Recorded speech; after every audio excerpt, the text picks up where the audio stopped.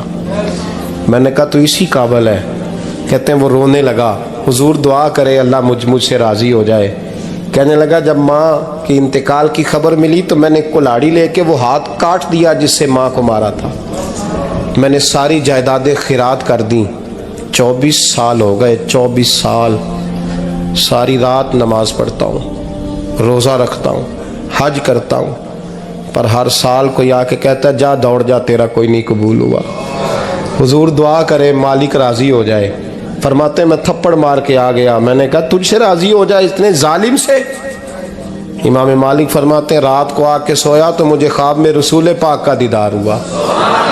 تو نبی پاک علیہ السلام نے فرمایا مالک تو اسے مایوس کیوں کر آیا ہے؟ اللہ تو بڑا مہربان ہے. کہا حضور ماں کے نافرمان کو معافی کیسے ملے گی؟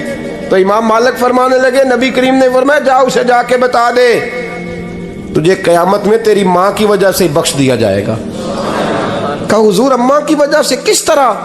تو محبوب فرمانے لگے اس کی ماں قیامت میں اس کے خلاف مقدمہ دائر کرے گی رب کریم کی عدالت میں. اے اللہ میں نے 9 ماہ پیٹ میں رکھا، درد سہ کے اسے جنا، جگر کا خون پلا کے پالا اور اسی نے مجھے قتل کیا. رب کریم اس کی ماں کا مقدمہ سن کے کہے گا اٹھاؤ اس کو دوزخ میں پھینکو، اس نے ماں جلائی تھی اسے بھی جلاؤ. محبوب فرمانے لگے جب پکڑ کر کے مالک اس کو محمد بن ہارون کو لوگ لے جائیں گے نا جہنم کی طرف، ابھی فرشتے گھسیٹیں گے ہی تو پلٹ کے پھر اماں کی طرف دیکھے گا اور دوسری دفعہ پھر گھسیٹیں گے تو پلٹ کے دیکھے گا اور تیسری دفعہ پھر پلٹ کے کہے گا اماں یہ مجھے جلانے لگے، اماں یہ جہنم میں پھینکنے لگے. میرے حبیب فرمانے لگے وہ جل کے مرنے والی ماں وہاں بھی بول پڑے گی، کہے گی یا اللہ چل میں نے معاف کیا تو بھی معاف کر دے. اے اللہ میں نے معاف کیا تو بھی معاف کر دے، اللہ تو معاف کر دے اسے، اللہ تو اس سے درگزر فرما، اسے معاف کر دے. میرے محبوب پاک علیہ السلام فرماتے رب کریم کہے گا اس نے تجھے جلایا، تو کہے گی اللہ یہ تو بیٹا تھا اس نے جلا دیا، میں ماں ہوں میرے سامنے جلے تو میں کیسے برداشت کر سکتی ہوں. فرمایا اس نے جلا کے مارا تھا پر اسی ماں کی وجہ سے رب کریم اسے جنت عطا فرمائے گا. پلٹا جا کے ماں کے پیروں میں بیٹھ، جا سویرے ان پڑھ باپ سے دعا کرایا کر، جا بالکل انگوٹھا چھاپ باپ سے صبح دعا کرایا کر، دیکھ رب کریم تیرے لیے رحمتوں کے دروازے کھول دے گا. عزیز دوستو قرآن مجید نے کہا ہے وَبِالْوَالِدَيْنِ احسانا، اپنے والدین کے ساتھ احسان کرو، اپنے والدین کے ساتھ احسان والا نیکی والا رویہ اختیار کرو. اس آیہ مقدسہ پر بہت سارے لوگوں نے بہت کچھ کہا ہے، لیکن علامہ سید محمود آلوسی اندلسی رحمۃ اللہ علیہ نے فرمایا موبائل فون سائلنٹ کر دیں، اور یہ جو ویڈیو بناتے تھک جاتے ہیں دوست موبائل فون والے، یہ میرا خیال ہے ویڈیو والے بھائی سے ہی کوئی رابطہ شابطہ کر لیں تو تھکاوٹ نہیں ہوگی، بنی بنائی مل جائے گی. تصویریں اتنا زیادہ ضروری نہیں جتنی ہم نے ضرورت بنا لی ہے، بس ٹھیک ہے ضرورت کے تحت ٹھیک ہے، اتنا زیادہ اس پہ فوکس نہ کریں ورنہ اصل کام رہ جاتا ہے. ہم نے تو دل میں سجا رکھی ہے تصویر یار، بس ذرا گردن جھکائی دیکھ لی، تو اس لیے اتنا زیادہ اس کو ضروری نہ بنائیں، حد ہی ہو گئی ہے تصویروں والی. میں تو گزارش کرتا رہتا ہوں کہ اشتہار بھی بغیر فوٹو کے چھپے تو زیادہ اچھا لگتا ہے، اور میری یہ بھی رائے رہتی ہے کہ تھوڑا نام لکھا جائے، محمد اجمل قادری سے بھی لوگوں کو پتہ چل ہی جائے گا کون صاحب آ رہے ہیں. ہمارے اشتہار پہ کچھ ایسے القابات لکھے ہوتے ہیں جن کا عام آدمی کو ترجمہ بھی نہیں آتا ہوتا، تو ایسی چیزیں پرنٹ کرنے کی کیا ضرورت ہے. تھوڑے القابات کے ساتھ سادہ کام کریں، سادگی میں ہمیشہ حسن ہوتا ہے، اور جو سادگی ہوتی ہے وہ ملاوٹ سے پاک ہوتی ہے. اللہ تعالیٰ آپ کو بہترین. بس بیٹھ جائیں اپنی جگہ پہ بھائی، تشریف رکھیں سارے سنگی، اور میری طرف توجہ کریں. بچہ کوئی اٹھے تو اسے پیار سے بٹھا دیں. میں ذرا ٹھنڈی ٹھنڈی تقریر کرنے والا ہوں، تو چلو اثر کرے نہ کرے سن تو لے میری فریاد. نہیں ہے داد کا طالب یہ بندہ آزاد، اور سبحان اللہ بھی صرف آپ نے اللہ کی رضا کے لیے کہنی ہے، یہ بھی یاد رکھیں. کبھی کسی مولوی نعت خواں اور کسی کی توجہ کر کے سبحان اللہ نہ کہیں، ورنہ آپ کو ثواب نہیں ہوگا. صرف اللہ کی رضا کے لیے. اور میرے لیے یہ بھی کافی ہے کہ آپ چپ کر کے بھی سنیں تو مجھے اس کا بھی بڑا فائدہ ہے. سننا بہرحال آپ کے لیے بہتر ہے, اس پہ ضرور سنیں. میں چھوٹا آدمی ہوں لیکن کچھ باتوں سے بڑا پریشان ہو جاتا ہوں. جب لوگ کہتے ہیں نا جس کا ایمان ہے وہ پڑھے, تو جو بیچارہ ٹینشن میں بیٹھا ہے, سوچ کہیں اور چلی گئی ہے, وہ بے ایمان تو نہیں نا. تو کیوں اس قسم کے جملے ہم بولتے ہیں جن کی شریعت ہی ہمیں گنجائش نہیں دیتی, اجازت نہیں دیتی کہ جس کا ایمان ہے وہ ہاتھ کھڑا کر لے. تو جس نے تازہ بائی پاس کرایا دل کا, وہ ہاتھ کھڑا کرے گا تو مر جائے گا بیچارہ. اس کو حکم ہے کہ وہ نیچے رکھے. یہ جذبہ ہے, ضرور ہونا چاہیے. ہاتھ کھڑے دیے ہی اللہ رسول نے اپنے لیے ہیں تو ہونا ضرور چاہیے, لیکن اس کو اتنا فرض نہیں سمجھنا چاہیے. ماحول میں بہت زیادہ. اور ایک اور بڑا ایشو ہے ہماری محفلوں میں, وہ نوٹ پھینکنے کا ہے. کیا ضرورت ہے؟ نذرانے کا یہ سٹائل نہیں, اور نہ یہ کام کریں. میلاد کی محفل میں آ کے بھی غریب آدمی پریشان رہتا ہے. وہ کہنا میرے کو دتھی ہوندی تو میں بھی اگے بہندا, لہذا پیچھے بو لوگ کے دتھی جو کوئی نہیں. اس لیے میلاد کی محفلوں میں بھی جو 50,000 روپیہ دیتا ہے اس کی صدارت ہوتی ہے, اس کا کوئی مطلب نہیں. یہ جو اسٹیج ہے نا جس پہ آپ لوگ ہمیں دیکھ رہے ہیں, تو میرے جیسے لوگ آ گئے ہیں تو خرابی ہوئی ہے, ورنہ تو یہ پیر میرے علی شاہ کا اسٹیج ہے, ورنہ جو محدث اعظم مولانا سردار احمد صاحب کا اسٹیج ہے. اس پہ تو جو جس کا دل آتا ہے وہ کہتا جا رہا ہے. کوئی پتہ ہی نہیں کوئی کیا بول رہا ہے اور کون کس کا کلام پڑھ رہا ہے. کوئی اس نے تحقیق نہیں کرائی کہ یہ پڑھنے والا تھا بھی کہ نہیں, کوئی پتہ ہی نہیں. بڑے بڑے شعراء, مولانا حسن رضا صاحب جیسے لوگ نعت لکھتے تھے تو پہلے چیک کراتے تھے کہ ٹھیک ہے کہ نہیں.